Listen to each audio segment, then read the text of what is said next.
Okay guys, I'm going to be unboxing this ASrock H87 motherboard.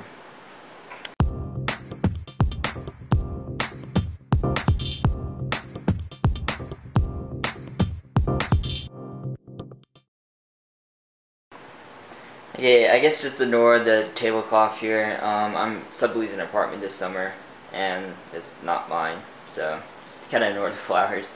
But anyways, let me explain the reason I got this. My second computer, I have a couple of computers videos on. I run 24/7 and everything, and what I thought was, well, I could sell that and maybe for like $100 more I could make a home theater PC. It's probably about the same speed realistically, maybe faster in some things, slower in others. Graphics would be slower at first, but I'm going to be using an i3 processor when they come out Haswell, and I want it super low power. I want it dead quiet, and I want it super power efficient and everything else. My current computer uses 100 watts of power just on idle, just sitting there with the screens off, 100 watts of power. And this one I'm hoping to use no more than 20 watts at this, doing the same exact thing. It's my hope. But to get to this is the motherboard. I ended up choosing an H87M. I didn't need anything fancy like the Z87 series. I'm not overclocking. I'm getting the i3 when they come out in September, an i3 low power CPU. I've already opened this, but it's pretty much how it comes. It would have been neater than what it shows here. It comes with your manual, which I'm actually, me and another person discussed. And it's nice that they include physical manuals, because if you have a computer problem and you don't have internet, or your computer doesn't work to look at stuff up, this can definitely help. And it's just really quick right there, instead of having to get a disc that comes with it and put it on another computer and everything else. Manual is nice. Just the basic I/O plate here. Nothing special, no shielding or anything. Just not even colors on it. Whatever, I guess, since it's just going to be stuffed in the back. 2 SATA cables. It's always nice to have at least 2 of those that come with the case. SATA 6, of course. I mean, with the motherboard. This thing right here is talking about networking stuff. I think it's like Wake on LAN and some whatever their mesh control stuff. I think it's network prioritization and stuff like that, and whatever their home cloud stuff is. I'm kind of interested in all the ASrock software and stuff. I guess that comes on this.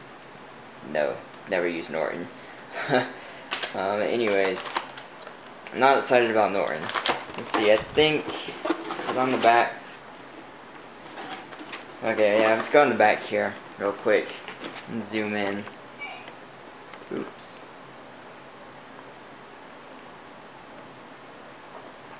Gonna have to hold that there. Anyways, Intel Ethernet. I got this one over a different model. This was $87. I never stated the price. But then I got 10% off to make it $79.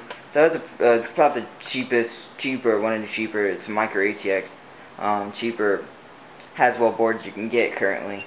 So it works quite well. I got this Intel chipset because it has better support for like Wake on LAN, which is what I want. I wanted to be able to go to sleep and when I'm away, and then I can wake it up if I ever have to log on to it, the controller, or do anything like that. Which now it's starting to be more seldom, which is good, so it saves more power and everything else of that matter. Look here, it has your general stuff. I'll explain that stuff when I open it up. DigiPower, that's stuff kind of like ASUS has. And speaking of that, I found out recently ASrock is a sister company of ASUS, so that's kind of cool. That's why I guess so many people, the ASrock's cheaper and you're getting like practically ASUS quality, so that's cool. Security stuff right here, that's just, I guess, normal. That's a lot of software stuff they have. I'm hoping that green software stuff helps to save power. Solid caps is standard now. Aid tuning, which I hope this allows me. What I want to do is further undervolt the low voltage processor. I'm going to get an i3 series. That's going to be a 35 watt CPU and everything in this package. The XFast RAM, I'm not sure what all this does, but I know the XFast LAN is software that actually manages, prioritizes network traffic, so that could help. Not that I really need it, since I'm not really don't plan on playing games on this. I might install a couple just low-end games to be able to play on it. And eventually I'll get a NVIDIA graphics card for a 3D Vision. And then I'll have it as a backup gaming PC, a LAN PC, or something of that sort. Let's see.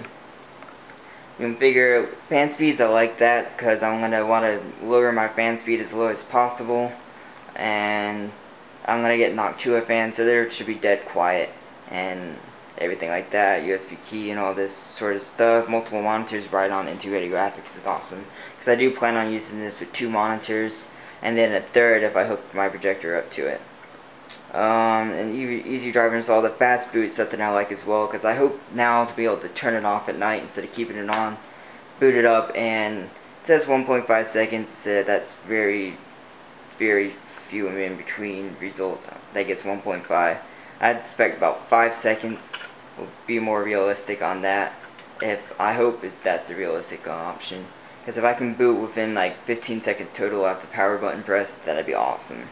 Because then I won't feel like I need to keep it on sleep all the time. And okay, now I'm going to flip this back over and actually show you what's on the board and everything else. Comes with this anti-static bag around it. It's normal, of course. Move the box out of my way. I'm going to set this foam right here. I found out actually this bag can conduct static electricity, but it's so humid in here I don't have AC. I'm not going to worry about it. Plus it has this anti-static foam on the bottom, which I assume is anti-static. I'm sure it's safe. You see right here, the reason I got micro UTX, I'll post a link or show a picture or whatever the case I'm getting. And that supports micro UTX. And one of these extra expansion slots is why I got this versus the mini ITX. The mini ITX also costs more really for what you get, so why not get this one for the same price and get more? So that's why I got this. See your 24-pin power here, 8 pins, so this can support like i7s and everything just fine because of the 8-pin power. It's not made for overclocking, but I think with their software, I'm not 100% sure. I'll show that when I get the computer built. If you can actually overclock, of course, or I won't be able to, but undervolt is what I want to be able to do. Saving more power. Nothing fancy around CPU power. You got your voltage regulators right there.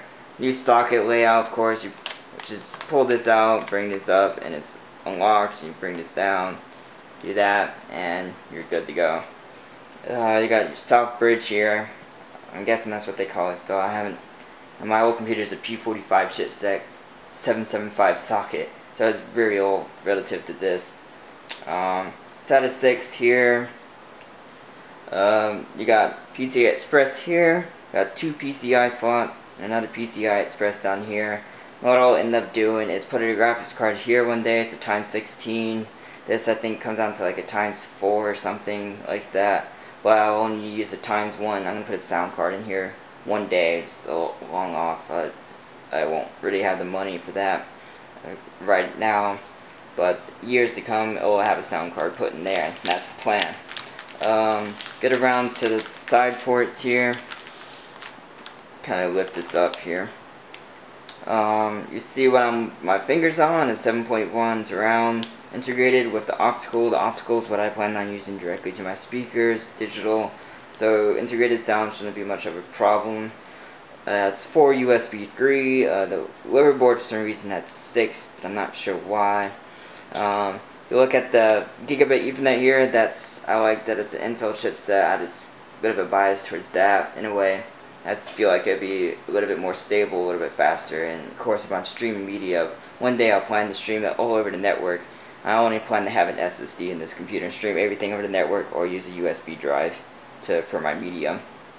HDMI right here, which I might or might not use. VGA and a DVI. I'll definitely be using the VGA. Unfortunately, I have to. And probably the HDMI to my projector, and then the DVI to my other monitor. It's probably how I'm going to use it, which worked out perfectly. And then you have your, this shows just the color purple as keyboard, but it says you can use with both keyboard and mouse as well. But I should just be able to use hopefully can use my mouse, because my mouse is that currently. I'm planning to upgrade eventually. And you get 2 more USB 2 ports. So that's your expansion on the side right there. Also, this has a USB 3 header if you look right here. So that's good because the case I'm looking at has USB 3 in the front. It has all your standard connectors like HD front audio and all that jazz. A COM port even. I'm not sure why computers. I guess because it's a business model is why it still has a COM port. But I feel that that's kind of dated to have that anyway.